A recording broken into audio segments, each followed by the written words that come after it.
Imagine!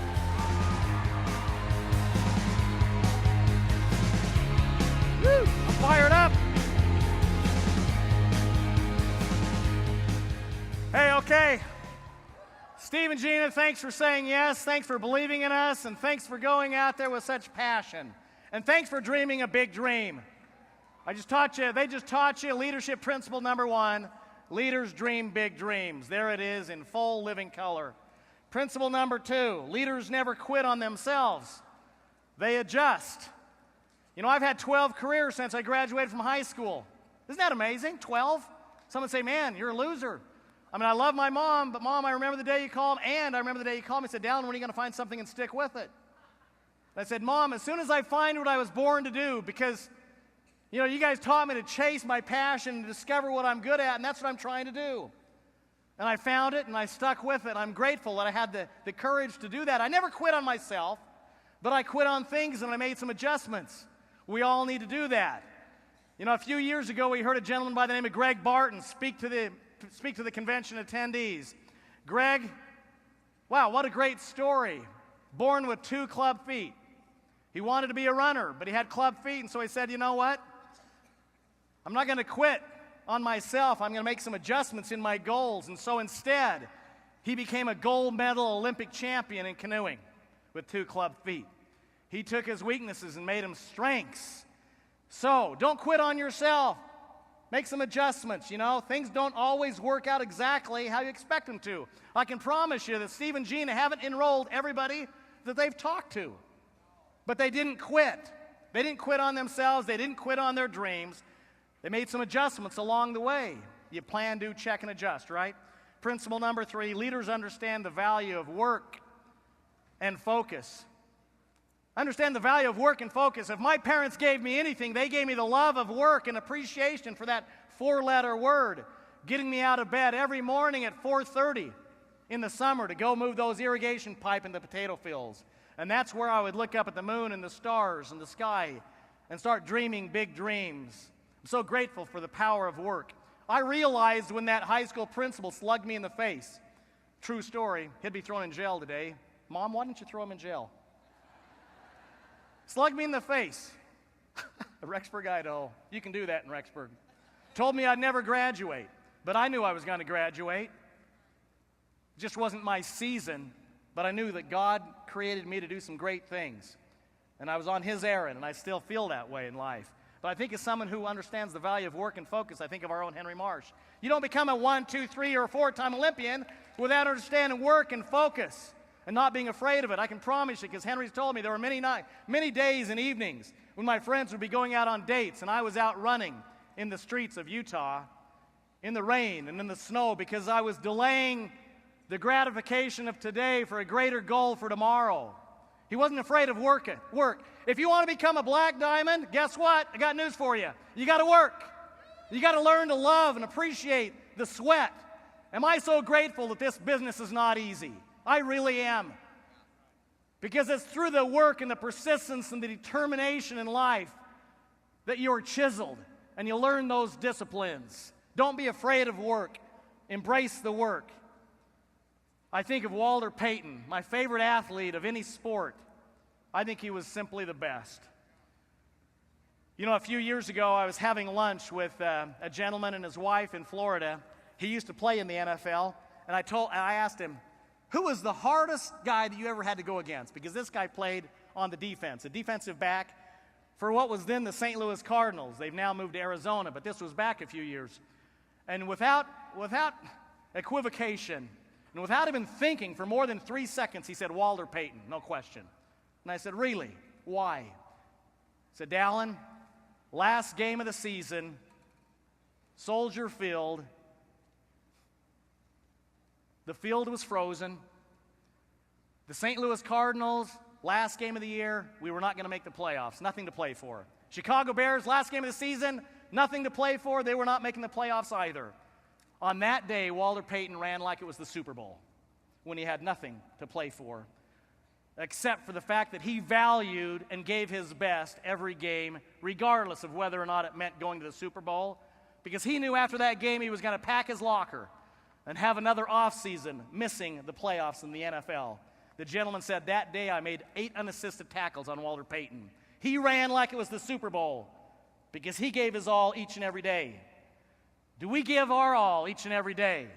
We can imagine and believe and dream a big dream, but if we don't then incorporate the work and the disciplines to achieve those dreams, then they just simply remain a dream and they don't become a reality.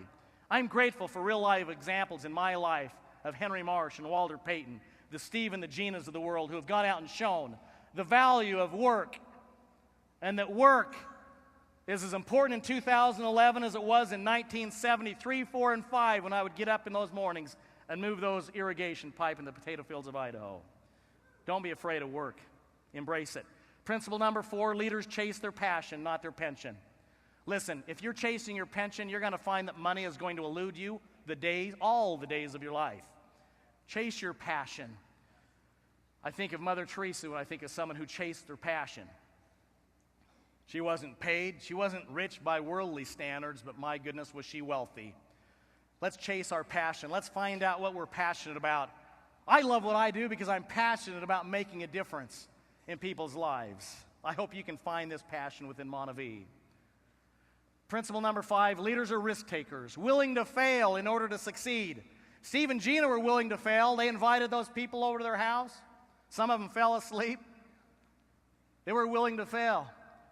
I ran across this video on the internet the other day. Someone sent it to me. This is a guy who was willing to fail in order to succeed. Watch. Can you say anything to them?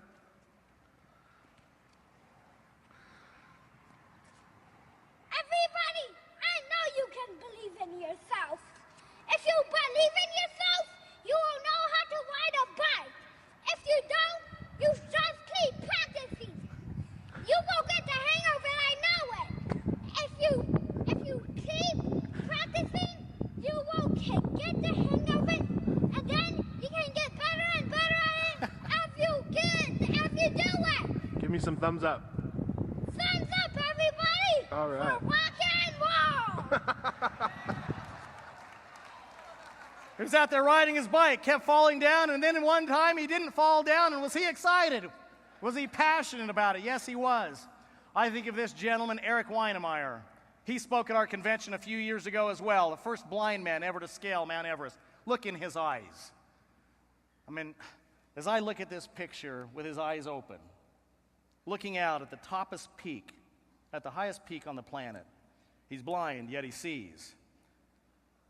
And when he was here on a stage, maybe even in this room a few years ago with his seeing eye dog, he said, I was willing to die. He said, all the experts were saying he does not belong on that mountain, he will die if he attempts to scale Mount Everest. And he said, you know what? They were right. They knew the mountain more than I did. They had seen the mountain. But you know what they couldn't measure? They couldn't measure the size of my heart. The most important thing in my life was to prove to myself that I had worth, and the way that I was going to prove that worth to myself was to do something that everyone said was impossible, and I was willing to fail. I was willing to die to chase my dream because it was so important to me. Maybe he needed that belief in himself to prove to himself that he was someone of worth. And now there he is on the top of Mount Everest, a blind man, the only blind man ever to scale Mount Everest. Are you willing to fail in order to try? Hey, true life story, helping a company in the 1990s, helped build them to $100+ million. I had this feeling God had a different plan for me. I marched off in faith, willing to fail, left family behind, traveling the world. But I was willing to. I know that Randy and Henry were willing to. I know that Brig was willing to. I know Steve and Gina were willing to. Nobody becomes Black Diamond in Montevideo until they're at that moment in life where they're willing to march off that cliff with faith, realizing that I have to be willing to fail, to get out of my comfort zone in order to achieve great things. Principle number 6, leaders master the art of communication. A couple of examples of that, of course, from the left and from the right. Ask not what your country can do for you, but what you can do for your country. And then with a few short words, become memorialized, Mr. Gorbachev, tear down this wall. They became great communicators. I encourage us to all work on our communication skills. Look people in the eyes. Practice. Practice makes perfect. Get into a Toastmasters. You have to become, what is it? Success is right outside your comfort zone, just barely outside your comfort zone. And if your fear is public speaking, then you're just going to have to practice and practice and practice. I remembered a few days ago, the very first talk I gave in church, I stood up in front of all of the adults, and I was young, and I still remember I said like one sentence, and then I just started to cry, like I still do. And I went behind the stage, and Larry Burns, one of my neighbors, came and put his arms around me, and I'll never forget that day. And he said, "You did good, even though I failed miserably." But I practiced and practiced and practiced. So let's practice that skill and learn to become great communicators together. Principle number 7, leaders improve themselves continually. I don't think many of the great leaders in the world are even watching the NBA Finals. I just don't. That's okay. I mean, look, I love sports too, but I think the great leaders are working on bigger things. They're working on themselves. They're working on their families. They're reading. They're listening. They're participating. Hey, here's a couple books you all ought to read. Why Not You? Why Not Now? Learn from Brig, okay? It's a great book. I read it. Goes back to his childhood, some really fun and interesting stories, and it helps you understand and appreciate who Brig is and what brought him to this moment. The one on the right, by Orrin and Chris, Launching a Leadership Revolution, Orrin recognized as one of the top 10 leadership gurus in America. Get both of those books, and then the middle book, The Speed of Trust. This is a relationship business. It's a trust business. Do your people trust you? Do you do what you say you're going to do? Understand that the faster you're able to build the trust within your group and within your family, the more successful you're going to be and the faster you're going to be able to grow. So read good books. Those are 3 that I highly recommend. Principle number 8, leaders are willing to make difficult decisions decisively. And I thought of different examples of that. I thought of, Abraham in the Old Testament being asked to sacrifice his son. Hopefully we'll never be asked to do something like that. That was a tough one. But he's humbled himself and was willing to be obedient, and now it says that his posterity would be numbered like the sand on the beaches of the world because he was faithful. I think of a time in Montevi's history a few years ago when we were threatened, and we had to make some difficult decisions. And I remember being in that room and going around the room, what should we do, what should we do, what should we do? And we decided, you know what, we're going to get on offense, and we're going to back our distributors, and we're going to go to bat to protect the freedom of people to go out and choose whatever opportunity they choose to pursue. So we've made some difficult decisions in this business. I had to make a decision a couple of weeks ago because we had already announced that we're going to go to India. And Gary and Harper are excited about it. Todd's excited about it. Ken, some of you maybe I shouldn't have brought this up. But we'd already put out the communication. And when I said, I'm coming back to Utah, I said, okay, what's one of the first things we need to do? We need to make sure our markets are profitable. We need to slow this thing down a little bit. No market left behind. We're opening Thailand. We got a few issues in Malaysia we got to get straightened out. We got things starting again in the United States. We're building some momentum. So I had to put out an announcement saying we're not going to quite open India quite yet. Said we're going to go to India as soon as MVP is developed and as soon as we're able to take the top leaders in North America and stand on a stage in Mumbai and New Delhi and talk about MVP as the system to enable you to build a Montevi business in India. And so we're going to do it the right way with the right timing. Those are difficult decisions, and I'm telling you, I realize that not every decision that I make is going to make all of you happy. But that's not my purpose. My purpose is to try to make the right decisions to build this company in a sensible way without being in a hurry and without being greedy, right? So you're going to be asked to make some difficult decisions in your life and in your business. I would encourage you to make it a matter of prayer, make God a partner in your business, and realize that once you make that decision, stand by that decision and quit second-guessing it. You know, some people get in this business and every day they decide whether or not they're going to be in the business. My gosh, how much energy does that take? Steve said, I went to bed so tired just thinking that I had to open my mouth and talk to somebody. I mean, that is such wasted energy that all of us waste certain amounts of energy. Make your decision to get into Montevi once. Say, I'm going to do this no matter what. I'm going to stay in Montevi. I'm going to get on auto ship. I'm going to follow my upline. I'm going to attend the events. I'm going to plug in. And when I approach someone, they say it's a bad idea, I'm not going to get blown out of the water. Don't make that decision every day. My advice to you is to make that decision one time. The most difficult decisions in your life are made between your ears. And if you're still debating among yourself whether you're in Montevi or not, guess what? You're not. You may be here today, but you're not really in. It's got to go from here to here. The only way it goes from here to here is to make that decision, say, I'm in. Hey, what's the worst that's going to happen for staying in Montevideo? The worst that's going to happen is you're going to introduce it to a few people who say no. You know? I don't know. What else is the worst you're going to have? You're going to get regular, okay? You're going to get on Reveal. You're going to get regular. I take it back. The best that's going to happen is you're going to one day be on a stage like this as we show your Black Diamond documentary or your Crown documentary, giving you $1 million and a free Lamborghini, and realize that when you go home that night and you fall to your knees with your spouse, you say, thank you, God, for bringing my friends into my life and being brave enough and courageous enough to show me this opportunity. Thank you that we said yes and made that decision once and didn't back down. Steve and Gina, full throttle, full steam ahead. Do you think that they've thought one time since they said yes that they were going to quit? I can promise you they've never thought of quitting. I'm not going to quit. Henry's not going to quit. Randy's not going to quit. Greg and Lita aren't going to quit. Orrin and Lori aren't going to quit. Steve and Gina are not going to. Are you with us? So make the decision one time and stay with it. Number 9, leadership. Understand, you venture into leadership, there are going to be times when it's very lonely because you're going to be making decisions that only you can make. I think of Abraham Lincoln and how lonely the office of president is when you've got to make those difficult decisions that impact a nation and even a world sometimes. You know, I don't know, we're making those type of decisions in Montevideo. But, you know, you're going to be lonely at times. Understand that about leadership. But that's okay. And by the way, everyone's free to choose to worship God however they will. But as founder of this company, I always say, I put my God number 1, my family number 2, and Montevideo number 3. And the God that I worship, I know this about the God that I worship.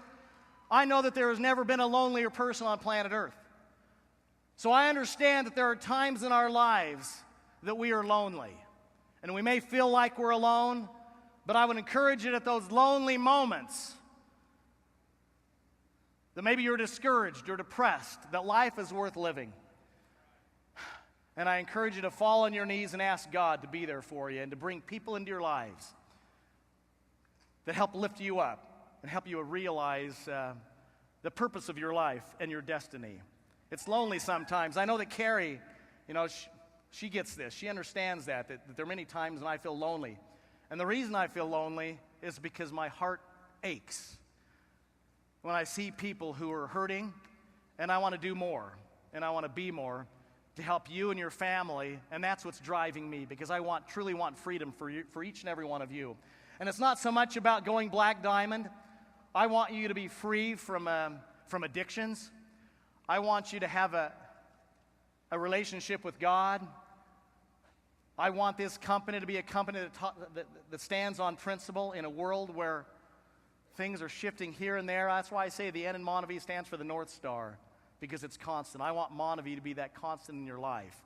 So I'm lonely sometimes because I carry a heavy burden, as each and every one of us do.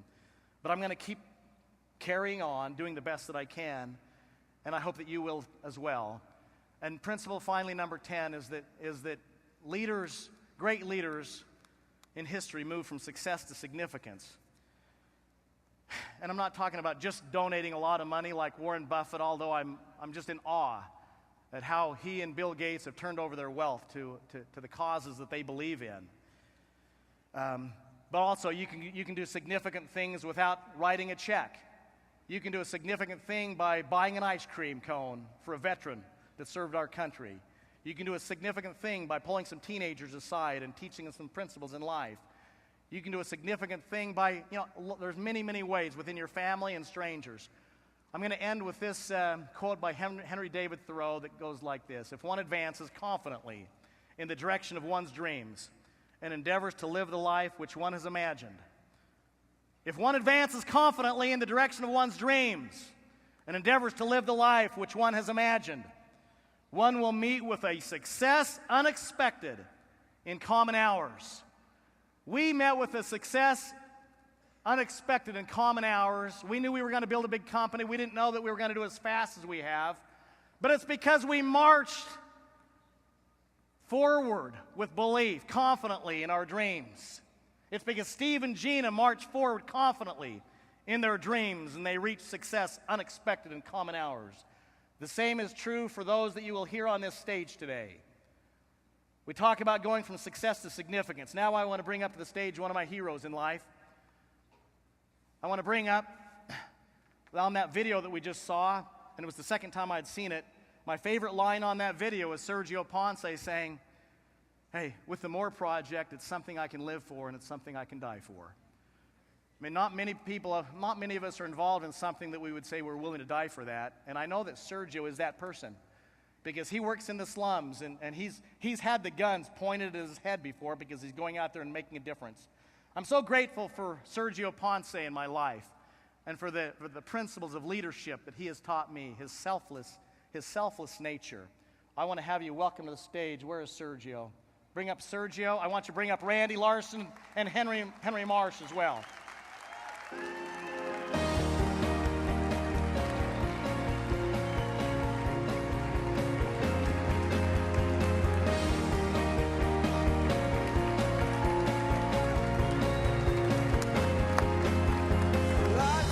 Un abrazo, Paz.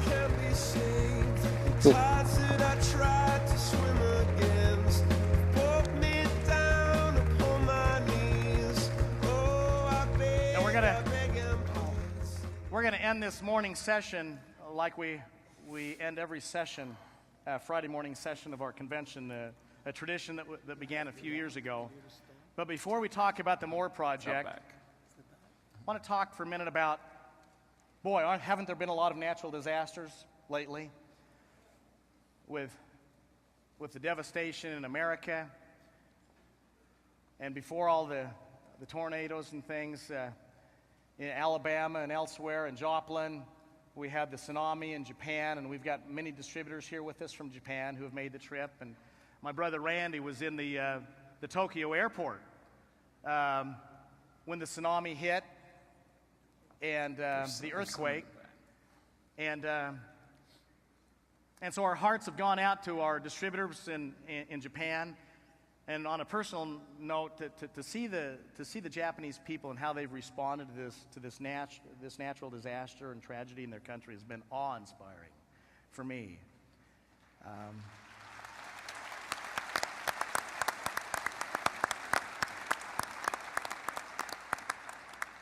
And I know that a few weeks ago, to honor our Japanese distributors and to raise awareness for Japan, we sponsored a car in the Indy 500.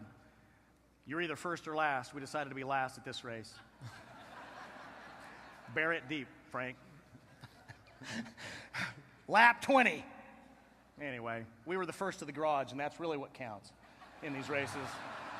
But we had fun anyway. But the most important thing about that race was that we had Monavi on the car, and we had With You Japan on the car.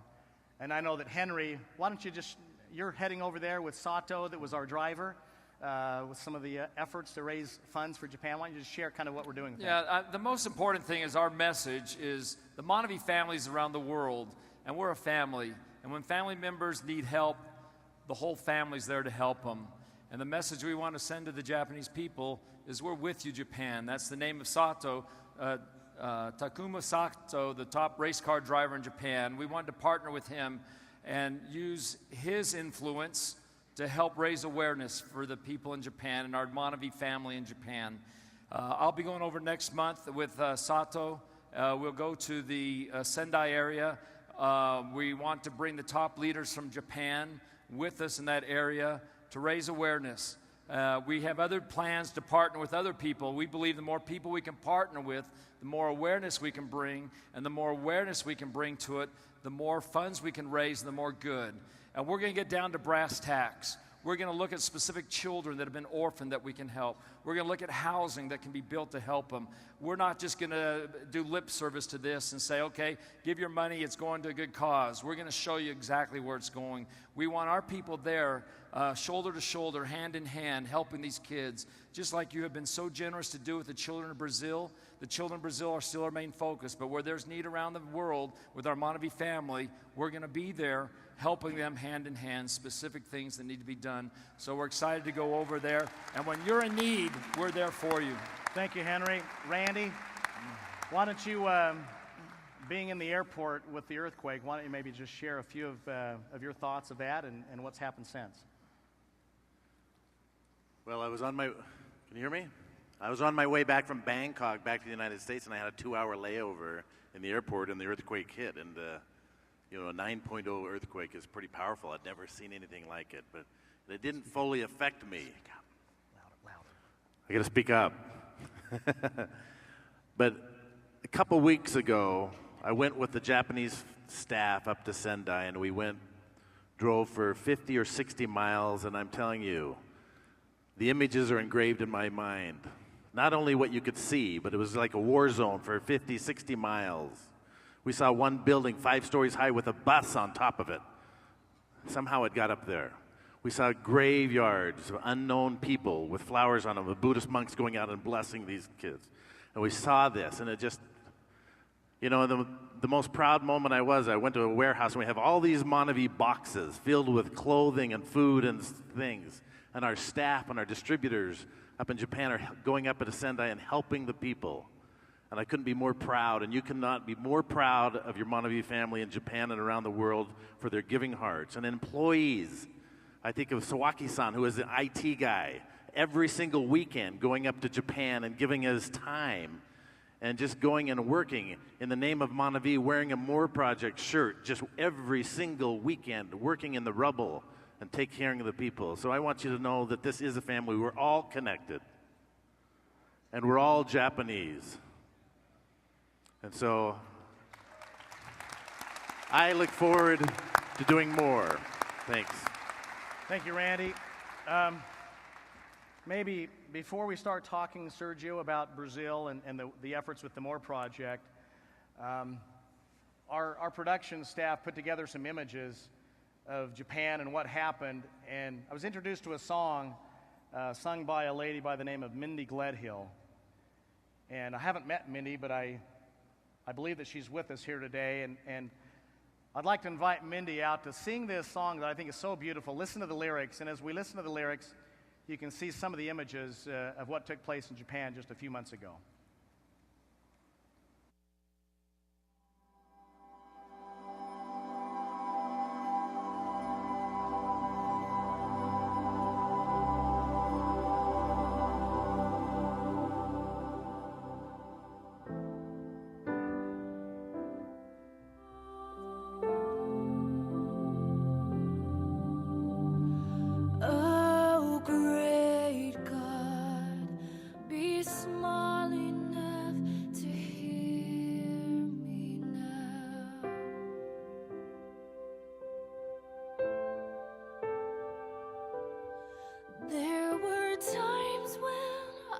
Crying from the dark of Daniel's den, and I have asked you once or twice if you would part the sea again. But tonight I do not need a fiery pillar in the sky. Just want to know you're gonna hold me if I start to cry. Oh, great God, be small enough to hear me now.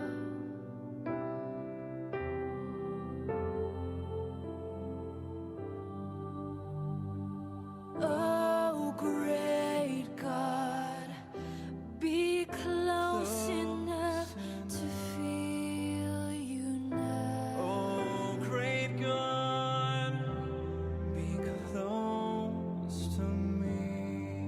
There have been moments when I could not face Goliath on my own.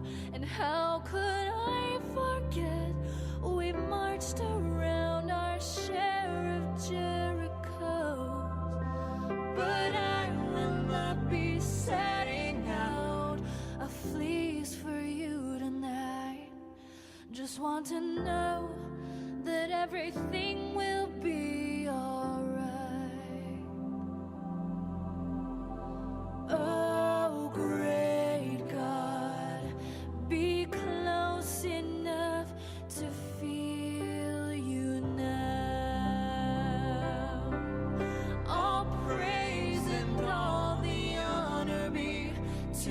a God of ancient mysteries, whose every sign and wonder turn the pages of our history. But tonight my heart is heavy, and I cannot keep from whispering this prayer. Are you there?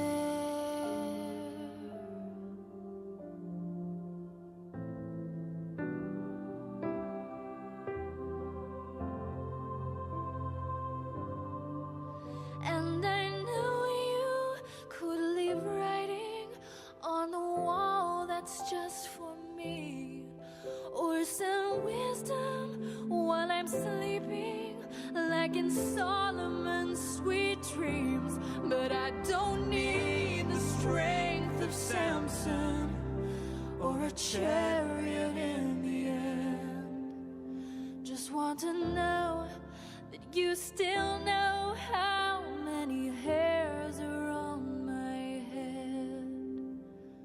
Oh, great God, Are you small enough? be small enough to hear me now.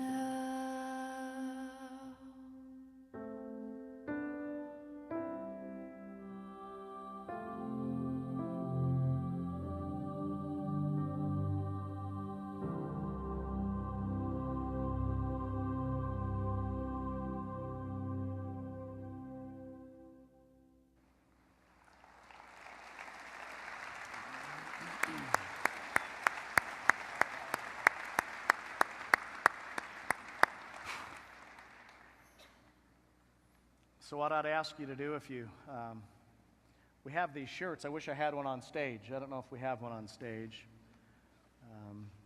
That's for sale in the store for $20, and all $20 will go towards the relief efforts in Japan. So I'd encourage you sometime today, tomorrow, to pick up a shirt. Because Randy's right, we're with Japan, and we want to make a difference for our Japanese distributors and those in need in Japan. And now, Sergio, why don't you just share with the audience a little bit what's on your heart today, and give them an update on the More Project down in Brazil. Could you? Yes. Hello, family. It's so wonderful to be here. Thank you so much for your love and support and care.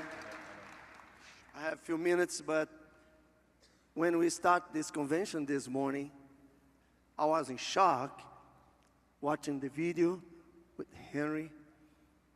And if you're here in the beginning of the convention, the master told him that the secret is one rock, a little stone, and gave him the stone and said, with this stone you can do everything. Everything is possible. You know, I was sitting there and I'm thinking, I know this stone. He has a name. He's Jesus. With him, everything is possible. Everything is possible. You can imagine and you achieve. And more than this, he put you in the position that you go beyond your imagination. Beyond, beyond, beyond. Much more than you imagine, much more than you can imagine. He gave you. Be here today, it's a miracle. It is a miracle. It's a big miracle for me to be here today, guys. It's just because I have the rock, he lives in me, and I live for him. Just this. And I have to tell you that More Project is not about Sergio Ponce's heart or Sergio Ponce's vision. Being honest with you guys, I'm just that donkey. Yes, I care something very special. It's him. And all the applause, all your excitement is not for me, it's for him. I will not be the stupid donkey that think that people are clapping hands for him when he came inside the Jerusalem. It's about Jesus. More Project, it's all about him. It's all about love. It's all about give to that kids and that family much more meaningful life. And I'm so glad because we have Dallin, we have Randy, Henry, these guys here in our back, all our amazing More Project USA staff, Katie, all the girls, everybody. You know, we have one amazing team doing amazing things in Brazil. Okay, we are struggling a lot there. We have some challenge.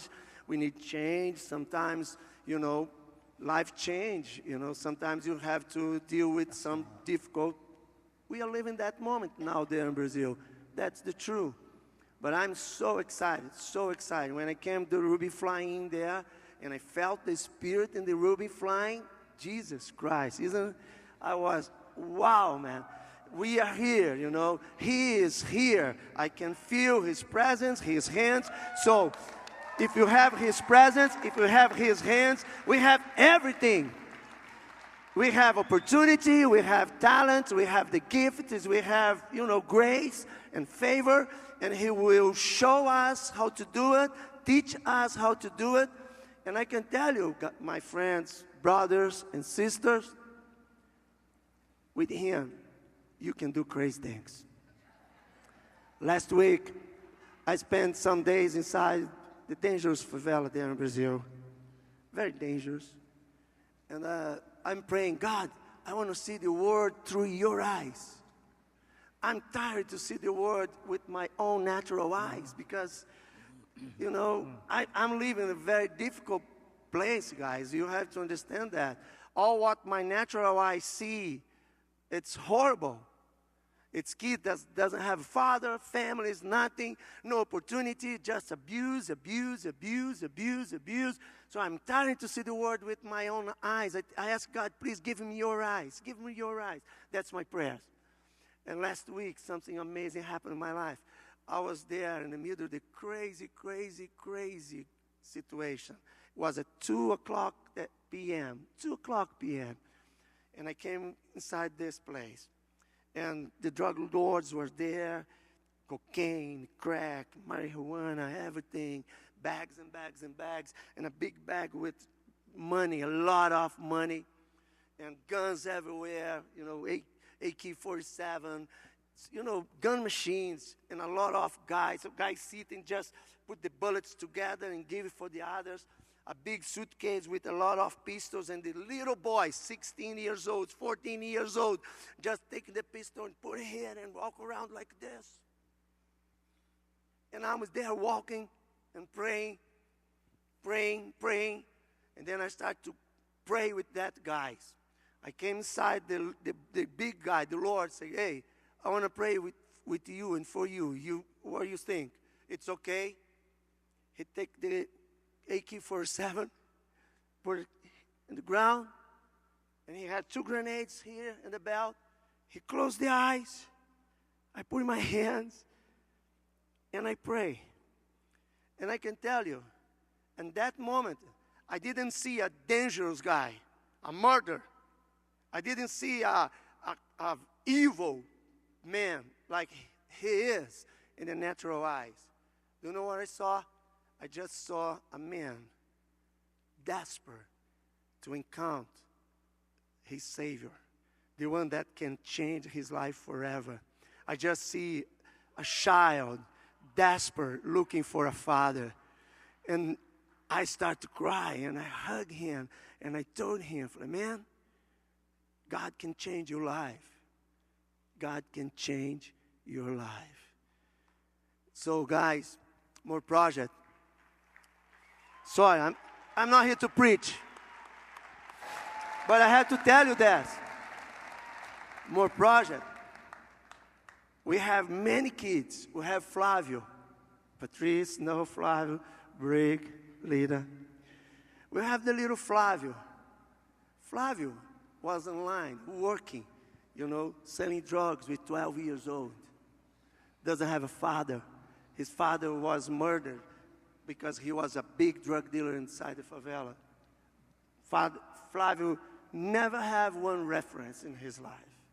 And now we have Flavio look in my eyes and say, Uncle Sergio. They call me Uncle Sergio. Uncle Sergio, I want to be like you. I want to help people. Flavio, to do this, you need Jesus. And we start to talk to him about Jesus. Last Sunday, we baptized 18 teenagers from the More Project, including Flavio. And he came on tears. And he came to me and said, I want Jesus. I want Jesus in my life because I want to make a difference in this world. Guys, I love Monavi. I love Dallin, Henry, Randy, all you guys, all the distributors. Brig, thank you so much. My goodness, each one, Todd. And I can tell you, we are changing lives in Brazil. We just started. Just started. We'll go much, much, much more forward. I imagine we stopping this circle. My imagination, it's the vision that God gave me. He, through us, will break the circle, the violence and destruction and all the crazy evil things that are running in Brazil. And we are doing this together for His glory, only for His glory.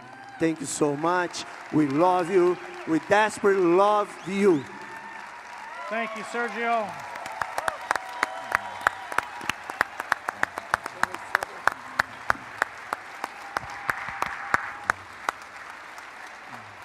My friends, Carrie, would you come up, please? For those of you who are here for the first time, your first Monavi convention, understand that Monavi is an acronym, and the M in Monavi stands for the More Project, because for all of us, that's where it really begins and ends. If we're not going to do something significant, then why are we doing this? And I'm with Sergio that we are doing significant things, and I have to let you know that the right people have been sent to this company at the right time, every time. And back in 2004, as we were starting the company, I was introduced to Sergio through Brig and Doug Rowland, and he was in Brazil. I didn't know that the week earlier he was on his knees saying, God, these are your children in these favelas. I can only do so much. Send me some people to partner with.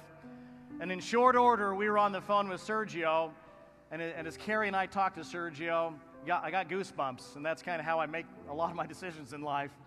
It's like, wow, this is what we're supposed to do. And we got on our knees and made some commitments. And Sergio has been true and faithful.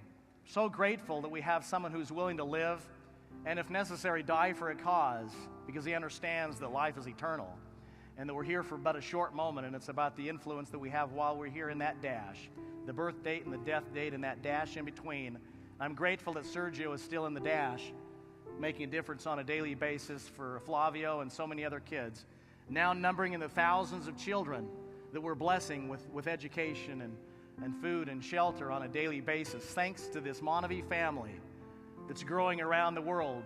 And whether I'm in Salt Lake City, whether I'm in Japan, whether I'm in Mexico or Brazil, when we ask more of the Monavi family to give and make a difference, wherever we've been around the world, crowds have come up one at a time and laying money on a stage like this, where 100% of the donations go straight to the cause and the company pays all the administrative fees. And so as we end this morning session, we're going to end it like we always do, maybe a little bit different this time, because Mindy Gledhill is on a stage over here. I'm going to ask her to sing that song one more time as we look this time at images of Japan, as well as images in Brazil. And I invite you as you leave for lunch, if you feel so inclined, whether it's $1, whether it's $5, whether it's a penny, it's the widow's mite. And it will be multitude. It will be multiplied, I promise you.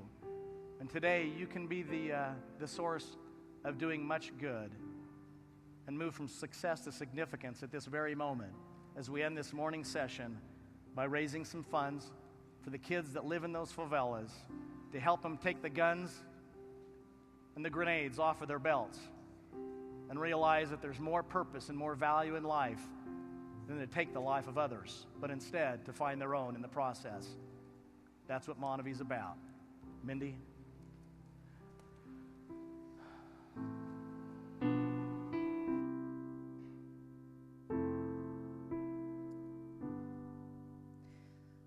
Oh, great God, be small enough to hear me now.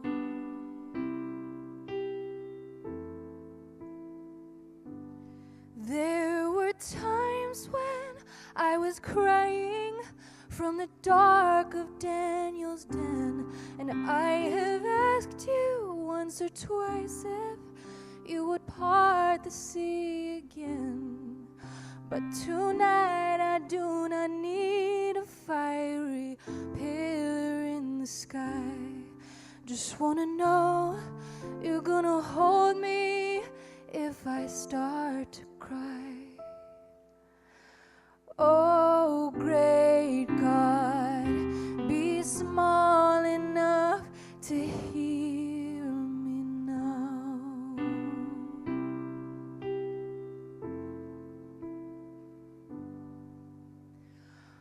Oh, great God, be close enough to feel you now. Oh, great God, be close to me. There have been moments when I could not face Goliath on my own. And how could I forget we've marched around our share of Jerichos? But I will not be setting out a fleece for you tonight. Just wanna know that everything will be alright. Oh, great God, be close enough to feel you now. All praise and all the honor be to the God of ancient mysteries, whose every sign and wonder turned the pages of our history. But tonight my heart is heavy, and I cannot keep from whispering this prayer. Are you there?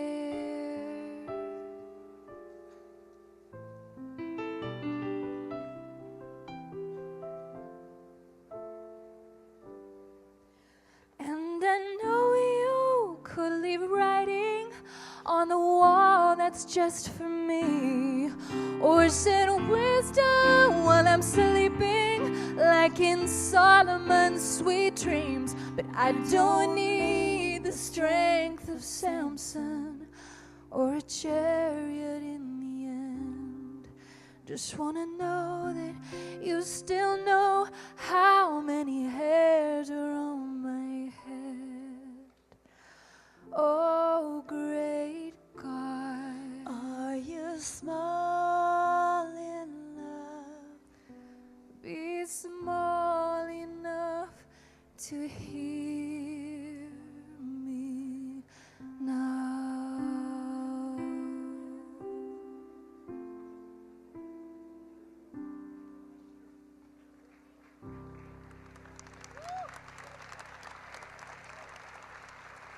Thank you.